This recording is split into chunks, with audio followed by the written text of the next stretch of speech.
If you're a football fan, this is the place to be today. Millwall. Come on, you're in with us.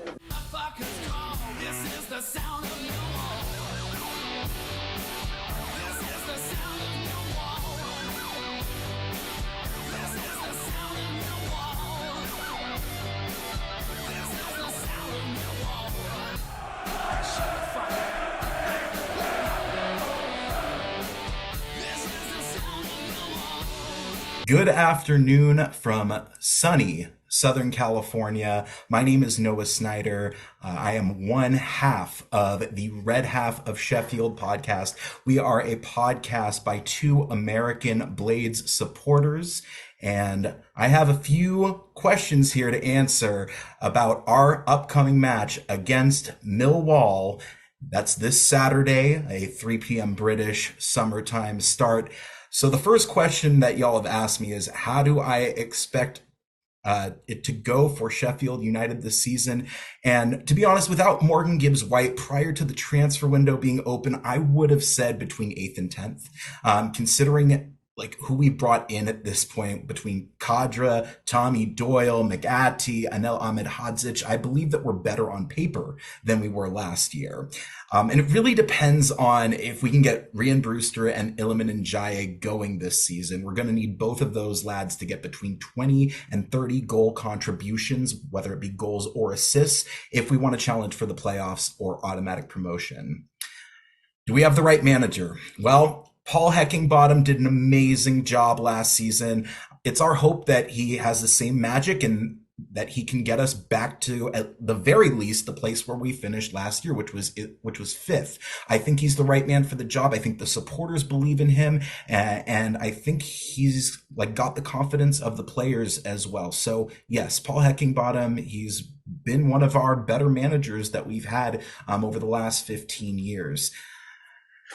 How's our transfer business been this summer? Well, as I previously stated, we've done, in my humble opinion, some of the best business the club has ever done, again, on paper, between bringing in Ahmedhodzic on a permanent, Tommy Doyle, Rita Kadra, James McAtee on loan. I mean, we desperately needed creativity in the midfield, and I believe that we have that now. Can it transfer into production? We will see.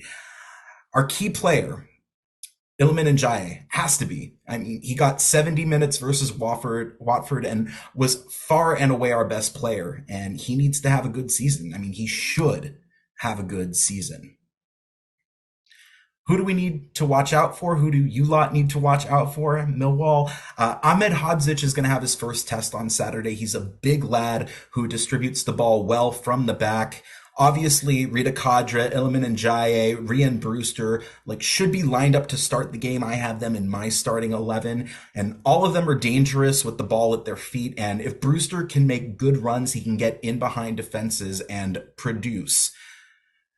You've asked me what formation and what style do Sheffield United play? Well, typically we play 3 center backs. 2 wing backs, 2 holding midfielders, 2 attacking midfielders, and 1 striker. My prediction is that we'll start the game with Fotheringham in net, Baldock at right wing back, Ahmedhodzic, Egan, and Clark at center back, Norrington Davies at left wing back, Ollie Norwood and Sander Berge in holding midfield positions, Iliman Ndiaye and Rita Kadra in attacking center mid positions, with Brewster as our lone striker. So you've also asked me what our fans are like and what do they expect from the players. So, I mean, obviously this is a biased answer, but I think we have some of the most passionate fans in all of the UK and maybe in the world as well. One of my favorite statistics is from a poll that was conducted about 5 years ago, and it was determined that out of the EFL, Sheffield United supporters think about their club about once every 2 minutes. So we have high expectations of our players.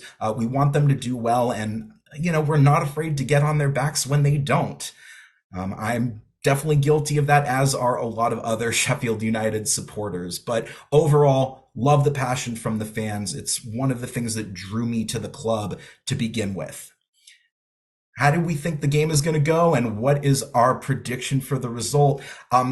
I expect that it's going to be a good game. I mean, Millwall are always somewhat of a bogey team for us. However, with United's attacking power, I think it's going to be too much for Millwall, and I'm going to say 2-1 to Sheffield United for our first win of the season. Thank you so much, and I hope you enjoy the game, especially to those traveling Millwall supporters. Have a good one.